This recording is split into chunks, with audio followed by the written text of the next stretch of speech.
వాడిని చూసి వీడు నేర్చుకోవద్దు. వాడులాగానే ఉండాలి, వీడులానే ఉండాలి. ఎవరు వాళ్ళలాగానే వస్తారు. శ్రీరాముడు శ్రీరాములానే ఉన్నాడు, శ్రీకృష్ణుడు శ్రీకృష్ణులానే ఉన్నాడు. చూడండి, శ్రీరాముడు శ్రీకృష్ణులా లేడు, శ్రీకృష్ణుడు శ్రీరాములా లేడు. ఈయన లీలలతో చూడండి, ఆయన శ్రీరాముడు సైలెంట్గా ఎవరిని ఏమనకుండా ధర్మం వైపు నడిచిండు. శ్రీకృష్ణుడు అందరితో నవ్వుతూ ఆనందంగా ఎన్నో అపోజిట్ మొత్తం ఆత్మజ్ఞానాన్ని నేర్పడానికి వచ్చిండు శ్రీకృష్ణుడు. అందుకని అహమాత్మ గుడాకేశ సర్వభూతాశయ స్థిత, మీ అందరిలో నేనే స్థితమై ఉన్నాను. నాకు ఇద్దరు పిల్లలండి. నాకు మేడంకి ఒక్క బాబు, ఇంకొక పెద్ద ఆవిడని నేను అడిగితే నాకు 12 మంది పిల్లలు. పాతకాలం వాళ్ళు ఎక్కువ మంది పిల్లల్ని అన్నారు. చూడండి, అంటే మనకి ఓ 2, 3, 4, 5, 10 మంది 12 మంది పిల్లలు. కానీ భగవంతునికి ఎంతమంది పిల్లలు? 84 లక్షల జీవులని కన్నాడు భగవానుడు, సృష్టించిండు. 84 లక్షల జీవులలో నేనే ఉన్నాను, స్థితమై ఉన్నాను. ఈరోజు మనకు భగవద్గీతలో ఈ శ్లోకం మనం ఫస్ట్ సారి వింటేనైతే మనల్ని మనం ఏమనుకోవాలో చెప్పుకోండి. ఈరోజు భగవంతుడు మనలోనే, మన గుండెల్లోనే ఉన్నానని చెప్పిండు. శరీరానికి ఒక హృదయం ఉంటుంది, ఆత్మకు ఒకటి ఉంటుందండి. అందుకనే మనం చూడండి, ఒక దేవాలయంకి వెళ్ళగానే ఒక విగ్రహం ఆ రూపంలో శ్రీరాముని కానీ శ్రీకృష్ణుని కానీ చూడగానే నమస్కారం, కళ్ళు మూసుకొని ఈ దండం పెడతాం. చూడండి, ఈ దండం పెట్టినప్పుడు బొటన వేలు మీ హృదయాన్ని తాకుతుంది. చూడండి, హృదయం ఇక్కడ ఉంటుంది, ఇక్కడ మీ బొటన వేలు తాగుతుంది. అంటే చూడండి, ఈ 5 వేళ్లలో ఒక్క వేలు కూడా సమానంగా లేదు. ఇక్కడ ఏంటుందంటే చిటికెన వేలు శరీరం, ఈ మధ్య ఈ వేలుకి మనం ఉంగరం వేసుకుంటాం. చూడండి, అమ్మాయికి అబ్బాయికి మనం సంబంధం చూసినప్పుడు ఉంగరం వేసుకునే వేలు మనస్సు. అంటే వారి మనసు వీరి మనసు ఒకటి కావాలని చెప్పి ఈ వేలు ఉంగరం తొడుగుతారు. శరీరాలు 2 అయినా మనసు ఒకటి కావాలని చెప్పి మనం ఉంగరం తొడిగిపిస్తాం. ఇది మనస్సు, ఇది బుద్ధి, ఇది ఆత్మ. చూడండి, ఈ 4 ఒకవైపు ఉన్నాయి. శరీరము, మనస్సు, బుద్ధి, ఆత్మ, ఈ 4 మనం. మన శరీరం ఉంది, మనస్సు ఉంది, బుద్ధి ఉంది, ఆత్మ ఉంది మన లోపల. ఈ 4 ఒక్క సైడ్ ఉన్నాయి. ఈ బొటన వేలు ఒక సైడ్ ఉంది, వేరే సైడ్ ఉంది. ఈ 4 ఇది లేకపోతే ఈ 4 లేవు. ఇదే పరమాత్మ, ఇదే భగవానుడు. అందుకనే ఈ భగవంతుడు నీలో ఈ ఆత్మ రూపంలో ఉన్నానంటున్నాడు. అందుకని ఈ ఆత్మే ఆ పరమాత్మ. మరి చూడండి, ఈ బొటన వేలు ప్రతి దానికి మనకు అంతరార్థం ఉంటుందండి. దేవుని గుడికి వచ్చి దేవుడి గుడిలో ఉన్న విగ్రహాన్ని చూడకుండానే కళ్ళు మూతలు పడతాయి మనకి. ఎందుకంటే అక్కడ ఏ రూపంలో ఉన్నా ప్రతి రూపంలో చూస్తున్నావో ఆ ప్రతి రూపమే ఇక్కడ గుండెల్లో ఉన్నదని కళ్ళు మూసుకొని, నువ్వు కళ్ళు మూసుకుంటేనే నీ గుండెల్లో ఉన్న భగవంతుడు కనిపిస్తాడని మనకు అది గొప్పగా వర్ణించి చెప్పారండి యోగులు మనకి.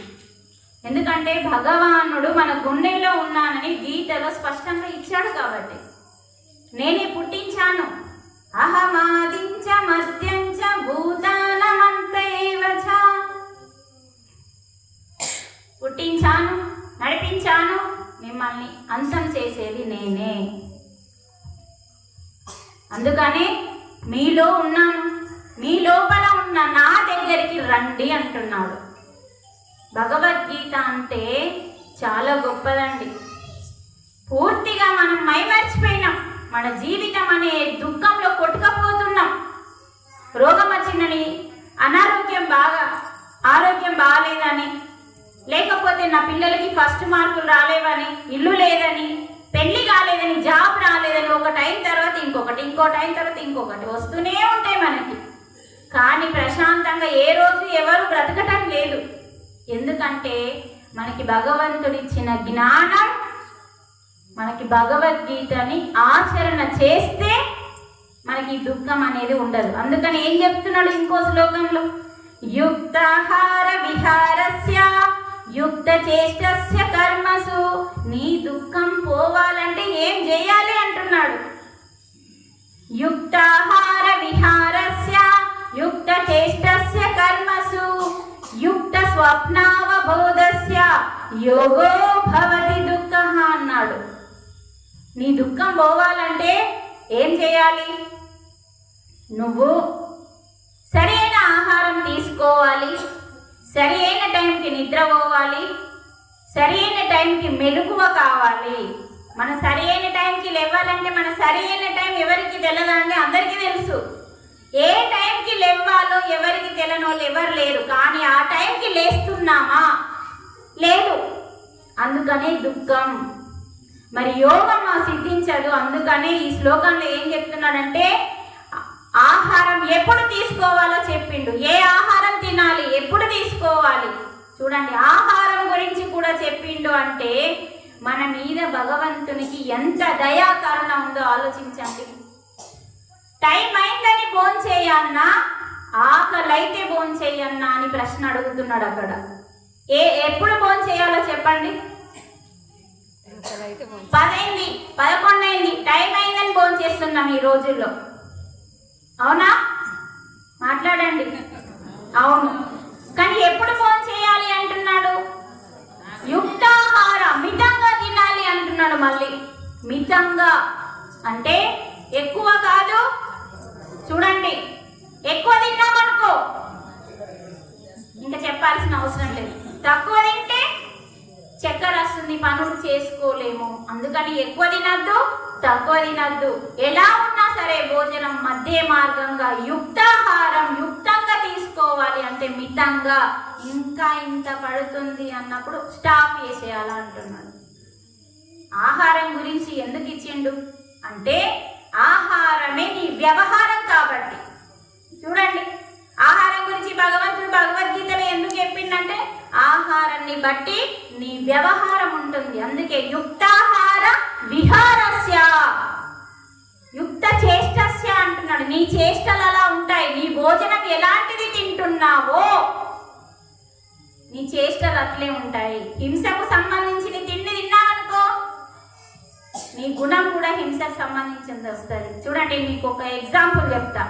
ఎంత గొప్ప ఎగ్జాంపుల్ అంటే ధర్మరాజు, ఒక మంచి కథ. ధర్మరాజు ఒక యాగం చేస్తాడు.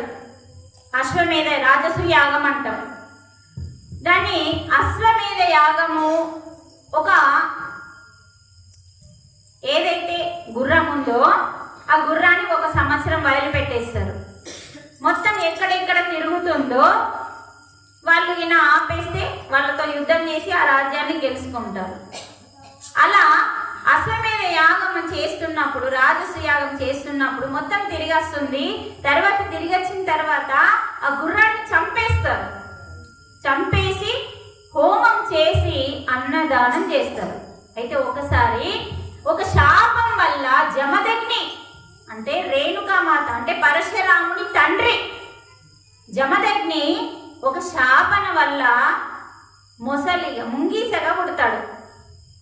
ఎలా? ముంగీసగా పుడతాడు. ముంగీసగా పుట్టినప్పుడు నీకు ధర్మరాజు చేసే అశ్వమేధ యాగంలో నీకు ఈ శాపం పోతుంది అని చెప్తాడు. సరే అని చెప్పి అన్ని యాగాలు తిరుగుతూ ఉంటుంది.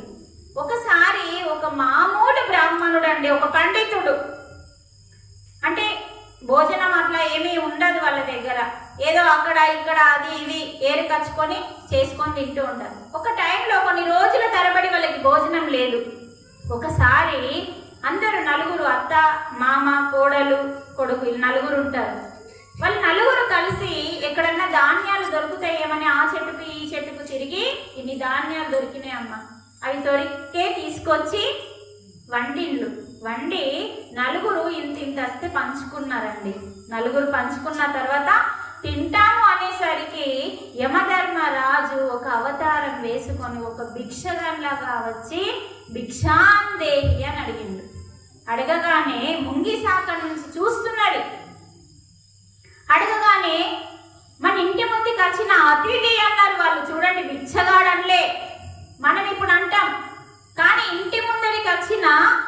అతిథి అన్నం అడుగుతున్నప్పుడు మనం తినడం ధర్మం కాదు అని చెప్పి ఆ పండితుడు లేచి అన్నాన్ని ఇచ్చేస్తే ఆకలి తీరలేదు, ఇంకా కావాలి అన్నాడు. తర్వాత భార్య తెచ్చిచ్చింది, కొడుకు, ఇంకా చరిత్ర పెద్ద ఉంటుంది, నేను షార్ట్ కట్లో చెప్తున్నా. కొడుకు తెచ్చిచ్చిండు, కోడలు తెచ్చిచ్చింది. 4 అన్నాన్ని తినేసిండు యమధర్మరాజు. మామూలు అవతారంలో ఉన్నాడు, వాళ్ళు గుర్తించట్లేదు.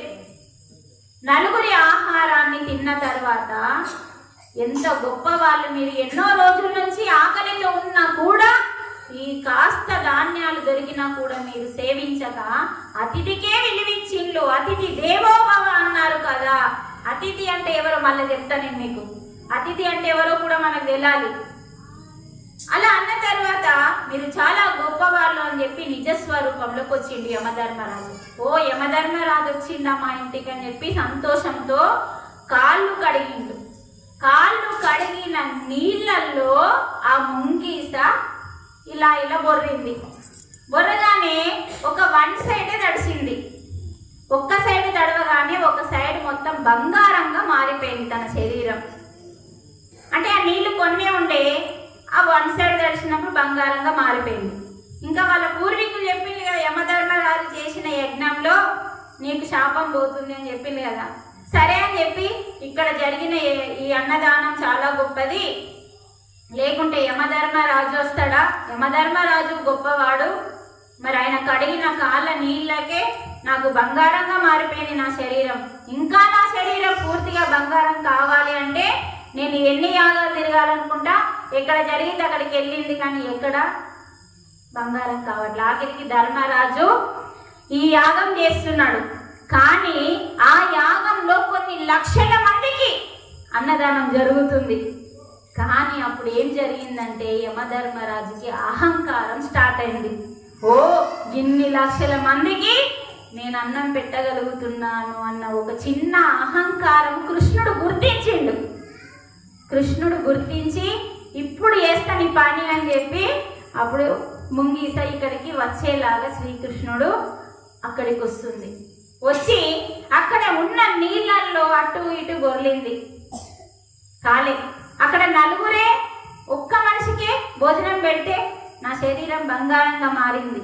మరి ఇక్కడ కొన్ని లక్షల మందికి అన్నదానం చేసినా కూడా ఇక్కడ ఫలితం లేదు అని ముంగీస చెప్పి వెళ్ళిపోయిందండి. వెళ్ళిపోతే అక్కడ జయడు అంటే అభిమన్యుని మనమడు అడుగుతాడు.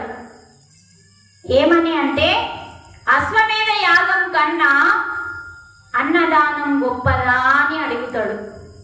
అడిగినప్పుడు అతను చెప్తాడు, అశ్వమేధ యాగంలో ఎందుకు గొప్పది కాదు, ఎన్ని లక్షల మందికి భోజనం పెట్టిన ఎందుకు గొప్పది కాదు అంటే జంతు బలి ఉంది కాబట్టి అన్నాడు. చూడండి, ఎక్కడైతే జంతు బలి ఉంటుందో నువ్వు లక్షల కాదు 1,000,000 మందికి అన్నం పెట్టిన అన్నానికి ఫలితం లేదు అని చెప్పి మునీశ్వరుడు చెప్తాడు.